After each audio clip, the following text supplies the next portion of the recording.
Y gracias a todos ustedes por sus oraciones y por estar al pendiente de todo lo que está ocurriendo en las diferentes iglesias. Estuvo padrísimo.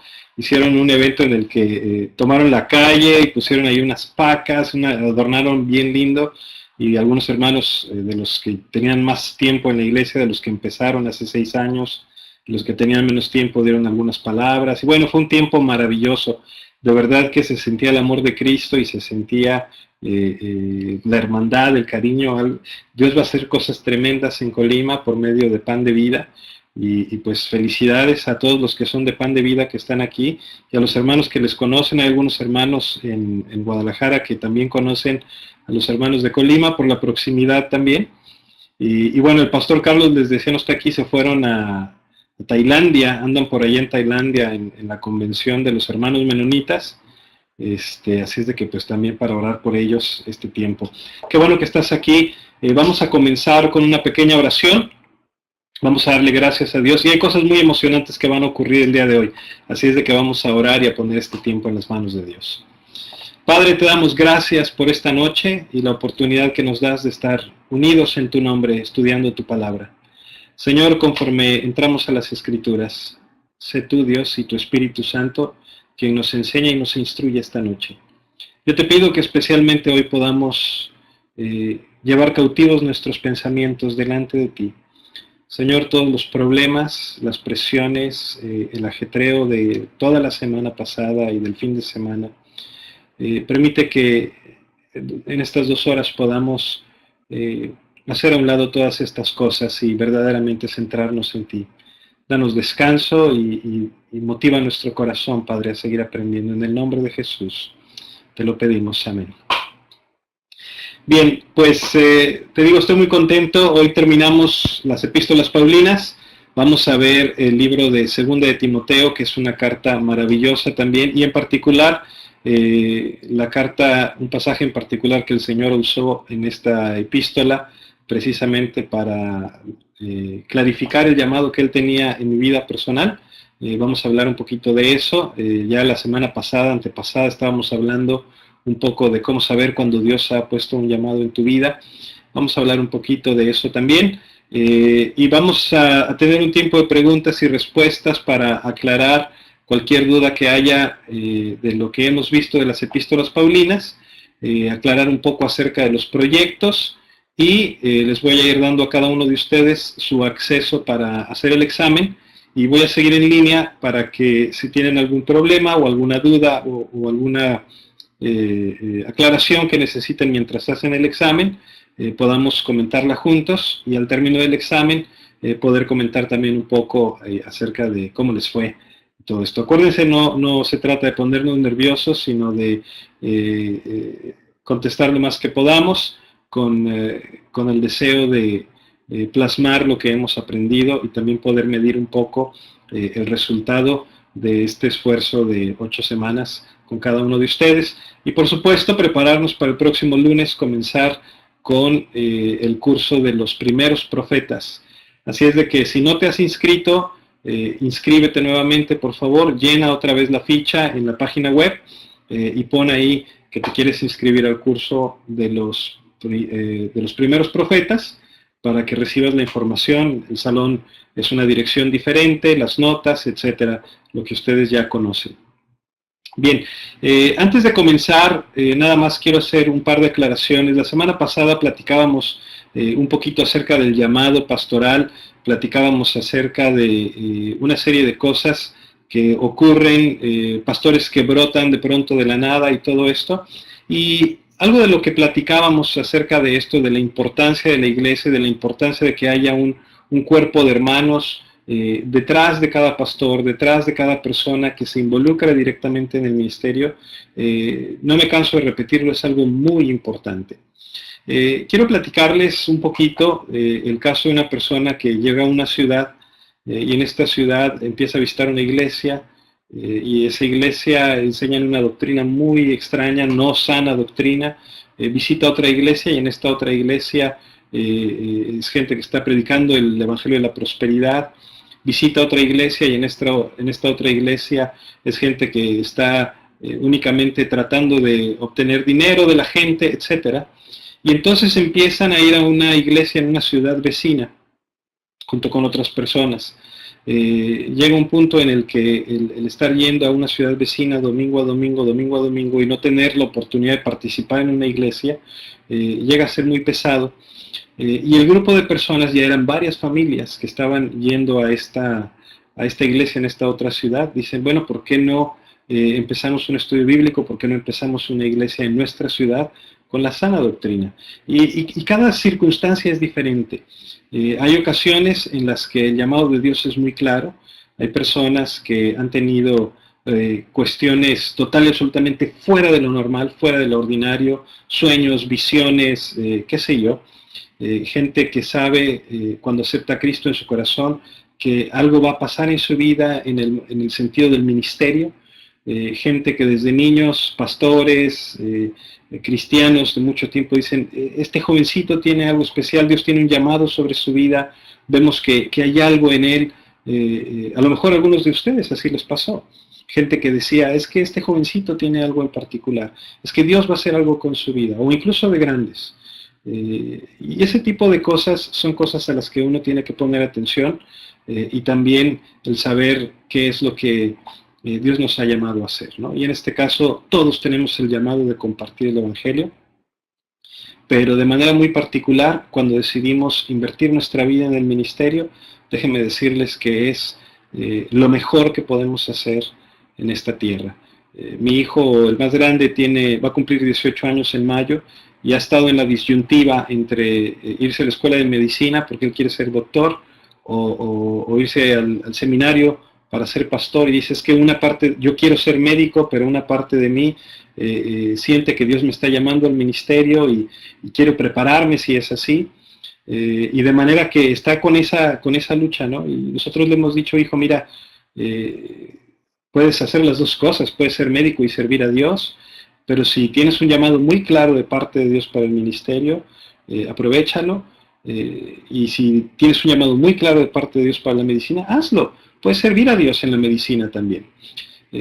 Lo que sí le dije fue, si Dios te ha llamado a servirle, si Dios te ha llamado a ser pastor o a predicar su palabra, no te rebajes a ser presidente de la República, no te rebajes a cualquier otra cosa más, porque es uno de los privilegios más grandes el poder predicar la palabra de Dios y compartir las buenas nuevas del reino. Así es de que es algo de lo que vamos a estudiar aquí en Timoteo. Y déjame platicarte un poquito de esta carta. Segunda de Timoteo es la última carta que escribe el apóstol Pablo y es la última carta que vamos a estudiar en nuestro curso. Creemos que Pablo ya había visitado Nicápolis, como había dicho en Tito, que eran sus planes de ir a Nicápolis, y que de ahí se fue a Roma, pero no directamente. Sabemos que fue un viaje de manera indirecta porque visitó Troas, y en Troas, seguramente un poquito antes de escribir Segunda de Timoteo, es donde deja su capa, sus libros, sus pergaminos, todo esto que le pide a Timoteo: cuando vengas a Roma a visitarme, tráeme mi capa, tráeme mis libros, especialmente los pergaminos, los rollos, todo esto. No sabemos si los dejó porque tuvo que salir corriendo, no sabemos si los dejó porque ahí lo arrestaron. Cual sea el caso, el hecho es que pasó por ahí, pero termina en Roma, y termina en Roma otra vez como prisionero. O sea, ellos lo habían liberado y algunos años después lo vuelven a apresar. De alguna manera, leemos en 2 de Timoteo que ya había tenido su primera audiencia y que ya únicamente estaba esperando el juicio. Pero conforme leemos esta carta, leemos el tono en el que Pablo escribe, y Pablo cree que las autoridades romanas lo van a ejecutar. Él dice: Timoteo, yo ya estoy pronto, ya voy a entregar el equipo, ya me voy a ir con el Señor, seguramente me van a matar. Y parece que Timoteo, que es quien recibe esta carta, se había quedado en Éfeso desde hace algún tiempo, y obviamente había recibido la carta de 1 de Timoteo, donde le instruye a que permanezca ahí, y bueno, pues ya tiene tiempo ahí en Éfeso.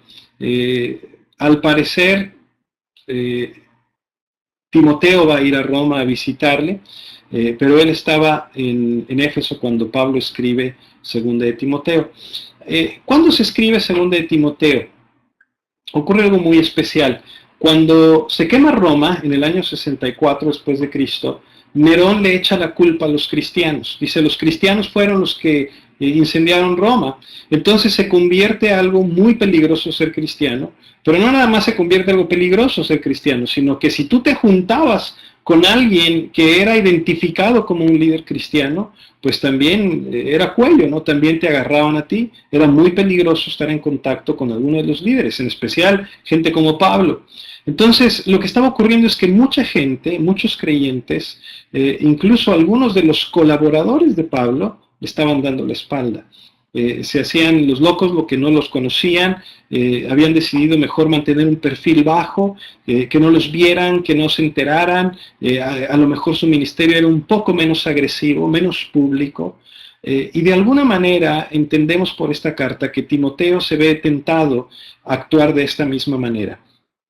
Entonces Pablo le escribe esta carta y le dice, no, Timoteo, tienes que ser fiel, tienes que permanecer, tienes que ser valiente, tienes que ser leal al llamado que tú has recibido y tienes que ser leal también a tu padre en la fe. No puedes negarme, no puedes esconderte, tenemos que trabajar hombro con hombro, tenemos que seguir adelante con el llamado al que Dios nos ha llamado. No nada más con Pablo, sino con todos los demás creyentes para predicar la palabra y para extender el reino de los cielos. Entonces, eso es lo que Pablo le está diciendo y parece que escribe esta carta alrededor del año 67 después de Cristo, más o menos por el otoño. Hay dos razones para pensar que fue en el otoño del 67. Al parecer, según la tradición de la primera iglesia, Pablo es ejecutado un poco antes de que Nerón se suicidara en el año 68 después de Cristo. En segundo lugar, Pablo escribe esta última de sus epístolas canónicas más o menos cerca del tiempo de la ejecución, que es entre el 67 y el 68, es lo que vemos al final del capítulo 4.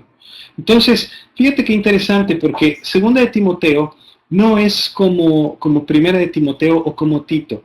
Es una carta muy personal, es una carta donde está escribiendo para animar a Timoteo en medio de todas estas dificultades. Casi podemos leerla como mi testamento, o como lo último que quiero decirte antes de partir y estar con el Señor, y antes de que vengas a Roma. Obviamente, como Pablo le está escribiendo a uno de sus mejores amigos, a su discípulo, a este joven que tanto amaba, y que sabía que él conocía su teología, no es una carta teológica, no es una carta donde haya muchísima teología, sino que es más bien una carta en un tono un poco más personal. Entonces, la carta de segunda de Timoteo la podemos particularmente dividir en dos secciones importantes. La primera, como el bosquejo, sería el perseverar en las pruebas presentes. Y en esa primera parte, que es del capítulo 1 al capítulo 2, 26, lo partimos de esta manera. Perseverar en las cosas presentes, y empieza Pablo dando gracias por la fe de Timoteo y su fidelidad.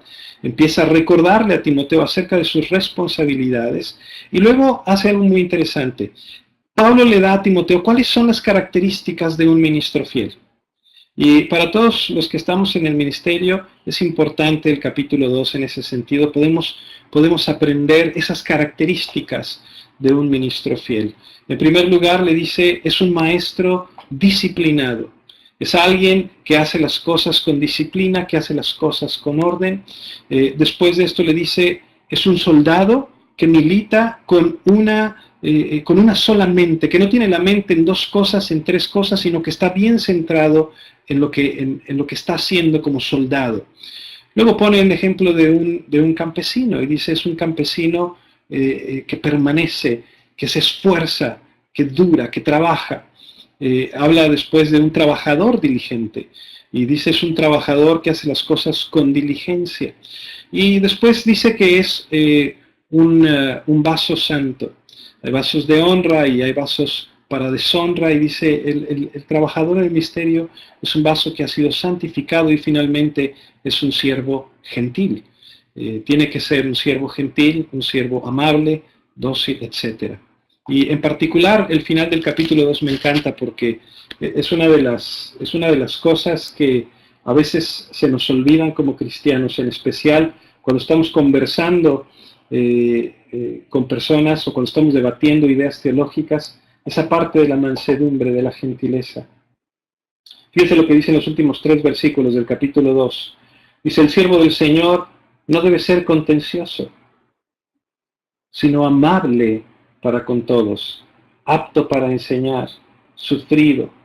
Versículo 25, que con mansedumbre corrija a los que se oponen, por si quizá Dios les conceda que se arrepientan para conocer la verdad y escapen del lazo del diablo en que están cautivos a voluntad de él. Te habla de una mansedumbre y te habla de estar dispuestos a sufrir, pero te habla también de corregir con mansedumbre, con misericordia. Quizás el Señor les conceda el volver, porque Satanás les tiene atado, porque Satanás les tiene enceguecido. Entonces, no hay lugar para la soberbia, decíamos la semana pasada.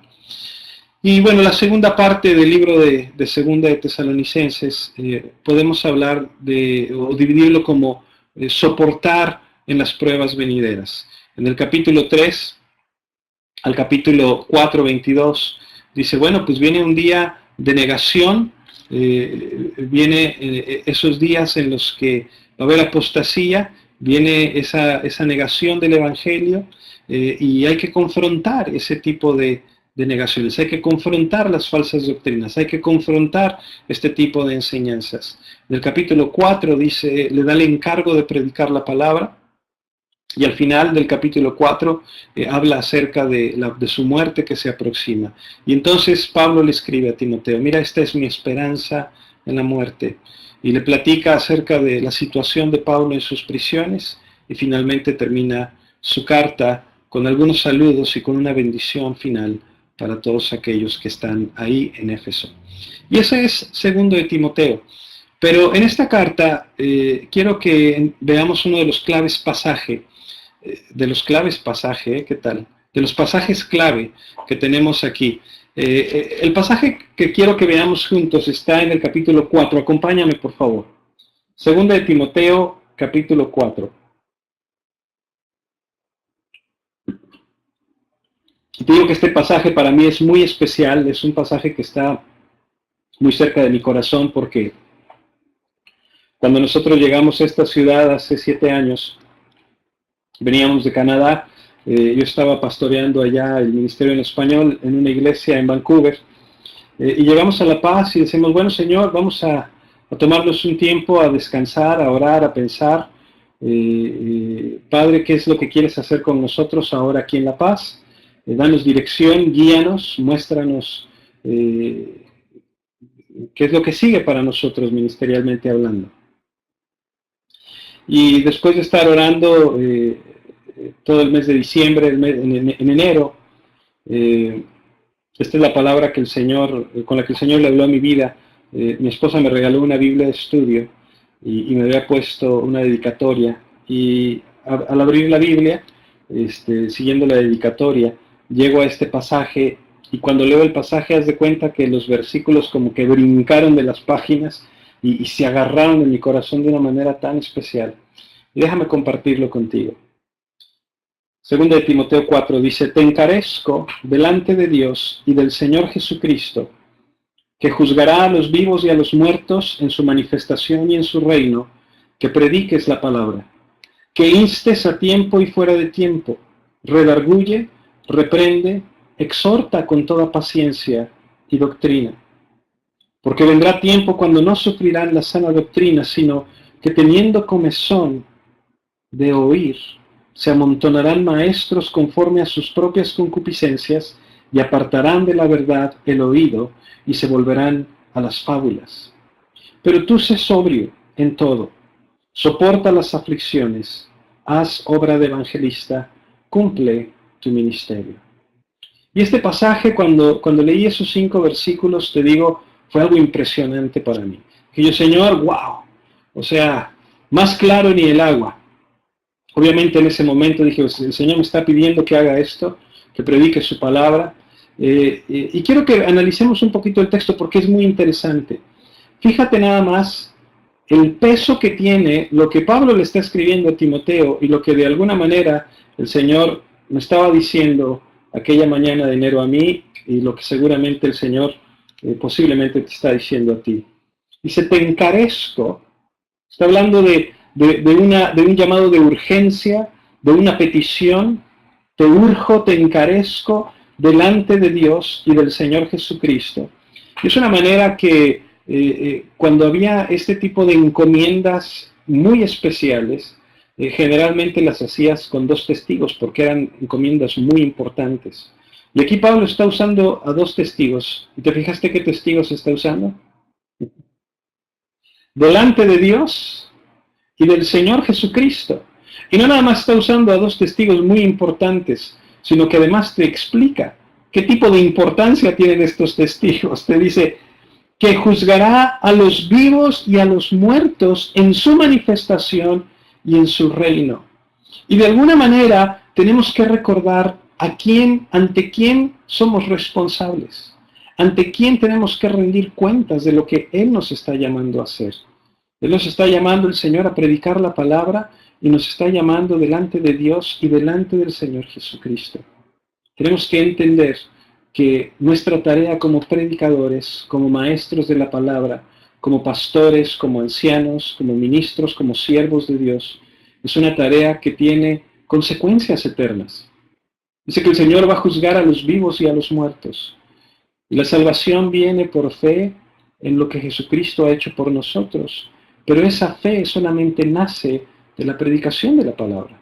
Lo que nos dice Romanos 10. ¿Cómo creerán en aquel que no han conocido? ¿Y cómo conocerán si es que no han oído? ¿Y cómo oirán si no hay quien les predique?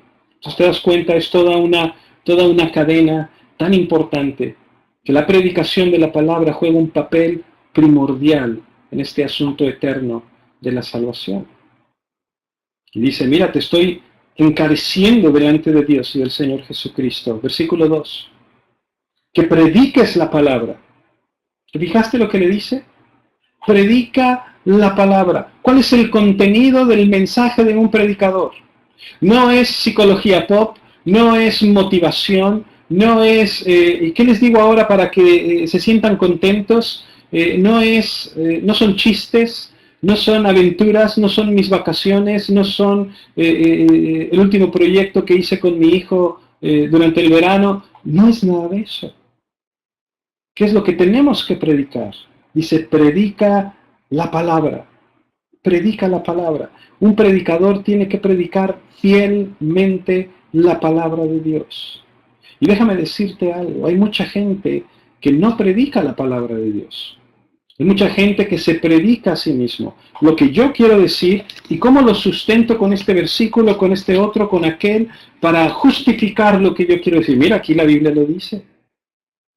En lugar de predicar lo que la palabra de Dios dice. Todo el consejo de Dios. Ay, pero ¿cómo puedo predicar esto? Esto se va a considerar como odio, se va a considerar como algo total, absolutamente impopular. Es la palabra de Dios. Él nos llama a predicar la palabra. ¿Te fijaste? ¿Y cuándo tenemos que predicar la palabra? Nada más cuando hay un estudio bíblico. ¿Cuándo predicamos la palabra? En la escuela dominical podemos no predicar la palabra. En una reunión de jóvenes podemos no predicar la palabra. En un desayuno para varones, en una cena de matrimonios, podemos hablar de otras cosas. ¿Cuándo debemos predicar la palabra? Únicamente durante un estudio. Mira lo que dice. Que prediques la palabra, que instes a tiempo y fuera de tiempo. O sea, nos está hablando a que en todo momento prediquemos la palabra. Cuando es adecuado, cuando no es adecuado, siempre es adecuado predicar la palabra. A tiempo y fuera de tiempo, y se redarguye, reprende, exhorta con toda paciencia y doctrina. La predicación tiene que ser con paciencia. La instrucción tiene que ser con paciencia, porque un ministro fiel de la palabra de Dios tiene que aprender a soportar a las ovejas.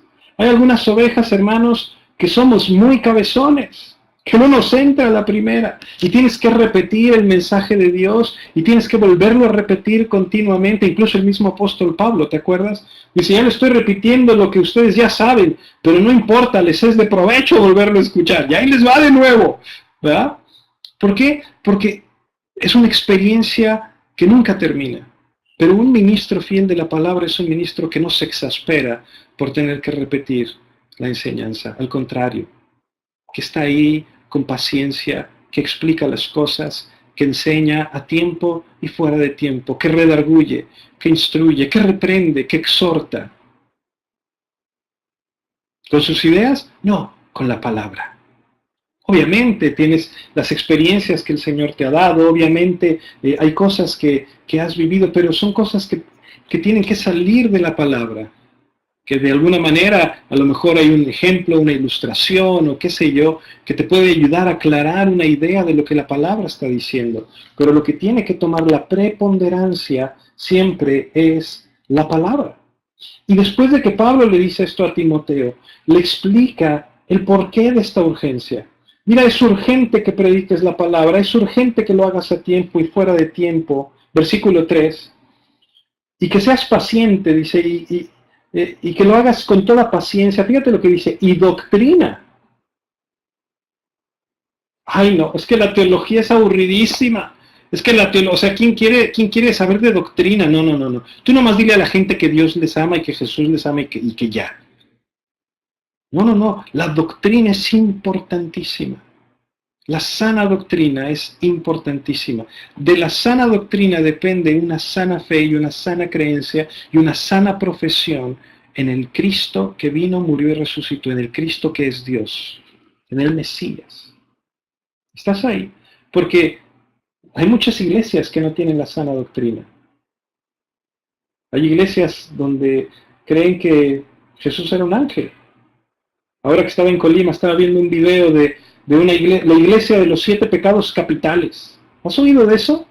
Y yo, ¿qué? ¿De qué me están hablando? Sí, una señora ahí que se le ocurrió que ella iba a hacer una iglesia de 7 pecados capitales y entonces iban a luchar para poder controlar los 7 pecados capitales. Entonces, para evitar la gula, tenía todos sus feligreses sin comer. Imagínate eso. Para evitar la lascivia y la lujuria, les decía a los esposos de la feligresía que tuvieran relaciones sexuales con ella mientras la esposa los veía. Hazme el favor, hazme el favor. Entonces, y oyes a la gente, y yo llegué aquí porque había una gran necesidad en mi vida de conocer algo más, de entender algo distinto, de conocer a Dios. Mira lo que dice el versículo 3. Vendrá tiempo cuando no sufrirán la sana doctrina, sino que teniendo comezón de oír, se amontonarán maestros conforme a sus propias concupiscencias. Apartarán de la verdad el oído y se volverán a las fábulas. Hermanos, este mundo está en una tremenda necesidad de Dios. Las iglesias cristianas están llenas de gente con una gran necesidad de Dios.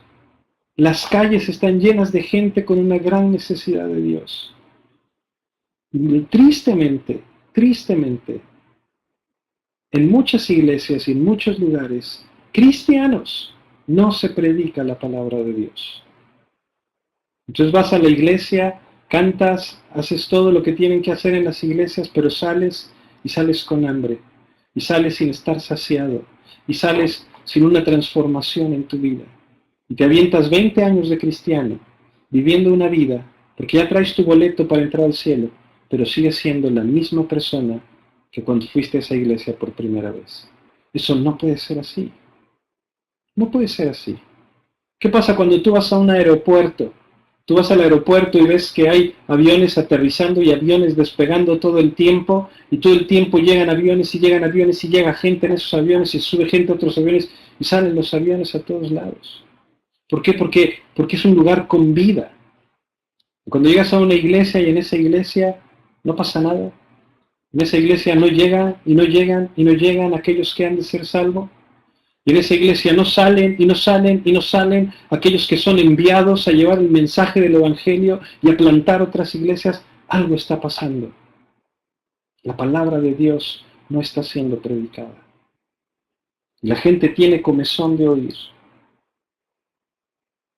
Y cuando no están siendo alimentados, cuando las ovejas no están siendo alimentadas, van a buscar a ver dónde se alimentan. Y lo triste de todo es que corren al internet y corren al YouTube y se meten a escuchar toda serie de cosas que de veras yo no entiendo. Tengo hermanos que se me acercan con cada pregunta que dices tú, ¿de dónde sacaste eso? Es que vi un video en el YouTube que me dijo que... y yo estoy convencido de que así es. Porque lo dijo quién sabe quién en el YouTube. ¡Wow! Vean qué importante es predicar la palabra. Predicar la palabra. Escúchenme algo también, esto es importantísimo. Los deseos de las ovejas, los deseos de la gente, nunca deben dictar el contenido del mensaje. ¿Por qué? Porque las ovejas no saben qué es lo mejor para ellos. Dios es el que sabe. Dios sabe qué es lo mejor para ti y para mí. Predica la palabra. No lo que la gente quiere escuchar, lo que Dios quiere decir, lo que dice su palabra. ¿Estás ahí? Ahora, si no eres predicador, si estás sirviendo en algún ministerio en la iglesia, no importa, enseña la palabra. Mira, aquí en la congregación, en la escuela dominical de los niños, uno de los ancianos de la iglesia y una de las esposas de un miembro de la iglesia hacen las clases de los niños intercaladamente. Me encantaría que vieras esas clases. Hacen un trabajo exegético del pasaje impresionante y lo bajan al nivel de los niños. De manera que lo que el pastor predica el domingo para los adultos es lo mismo que los niños reciben el domingo en sus diferentes niveles. ¿Y sabes qué reciben? La palabra de Dios. En un nivel práctico, en un nivel digerible, en un nivel que llegan a su casa a la hora de la comida y dicen, mijito, ¿cómo te fue en la escuela dominical? Ay, papá, fíjate que aprendí esto. Y como el papá estuvo en el sermón, pues ya sabe también, sí, ya se los coaché acá el papá, ¿verdad? Y es padrísimo. Es la palabra de Dios. Y por eso cuando tú predicas la palabra de Dios, puedes decir como Pablo, yo estoy tranquilo, yo no tengo nada que temer porque yo no he rehusado predicarles todo el consejo de Dios. Y déjame decirte un par de cosas antes de terminar con este pasaje. Cuando tú predicas la palabra, te proteges a ti. La gente no puede decir, ay, es que lo que dijo el pastor Roberto, está loco el pastor Roberto porque no sé qué. No. Yo no lo inventé, mira, aquí está. Yo no lo escribí, quéjate con él, es su palabra. ¿Me explico? ¿Por qué no tienes que inventar el hilo negro? ¿Por qué no tienes que estar, ay, que voy a predicar mañana, el sábado a las 12 de la noche? Porque ya sabes que después de 2 de Timoteo 3 sigue 2 de Timoteo 4. Y que es la palabra de Dios y que el Espíritu Santo la usa y redarguye, instruye, edifica, guía. ¡Wow! Es fantástico, fantástico. ¿Y quieres saber la definición del éxito en el ministerio pastoral? La verdadera definición del éxito en el ministerio pastoral es el versículo 5. Pero tú sé sobrio en todo, soporta las aflicciones, haz obra de evangelismo, cumple tu ministerio. Hermanos, el éxito en el ministerio es la fidelidad. Tú sé fiel al llamado que Dios ha puesto sobre tu vida. Tú sé persistente, permanece, no importa lo que venga, soporta las aflicciones. Haz obra de evangelista, comparte, predica el evangelio cada domingo. Haz de tu iglesia una iglesia cristocéntrica, una iglesia bibliocéntrica. Comparte al Señor Jesús. No te desesperes. Cumple tu ministerio. Amén. Bueno, pues es una exhortación de Pablo a Timoteo y es una exhortación para mi vida y espero que también sea una gran exhortación para la tuya. Primera de Pedro 4:11, este pasaje ha bendecido en gran manera.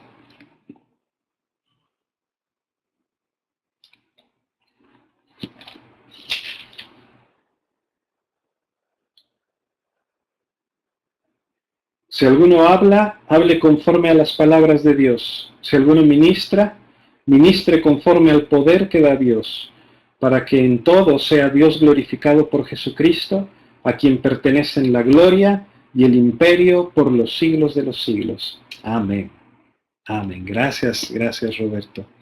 John Huss dijo esto: prefiero herirlos con la verdad que matarlos con una mentira. Así es. 100 años antes de la Reforma, John Huss ya estaba predicando la palabra en el idioma de la gente, se negó a predicar en el idioma de la iglesia en latín, ¿verdad? Bien. Gloria a Dios. Bueno, miren otra vez las diapositivas. ¿Alguna duda, algún comentario, preguntas? Con esto terminamos las epístolas paulinas. Hemos llegado al final de nuestro curso y se nos fue rápido, ¿verdad? ¿Cómo te sientes? ¿Tienes dudas? ¿Tienes comentarios? ¿Algo que quieras, con lo que quieras participar y bendecirnos? Alguien dijo también: preocúpate más por la profundidad que por el alcance de tu ministerio.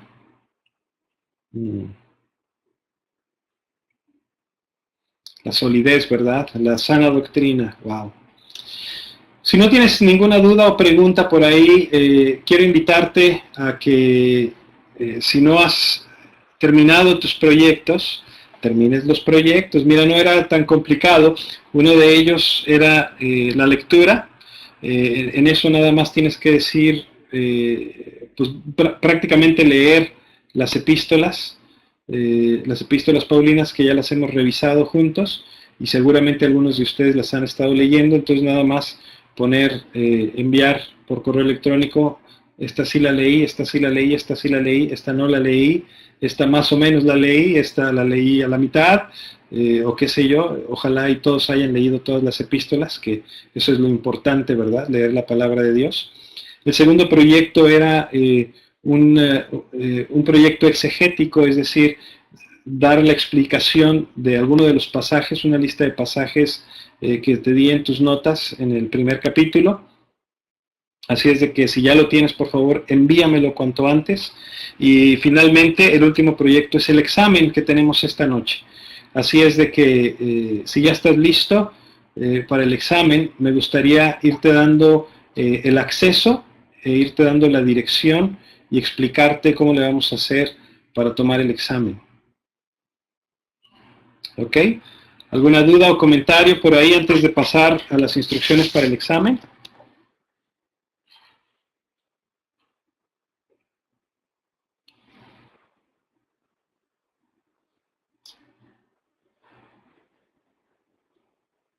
¿No? Bueno, entonces déjame ver si lo puedo poner aquí. ¿Ya estamos listos? Fantástico. Para el examen, eso es todo. Déjame ver si lo puedo poner aquí para que veas las instrucciones. Quienes nunca han tomado el examen, te voy a dar aquí la dirección, solo que no me acuerdo de memoria, pero ahorita la sacamos aquí de la computadora.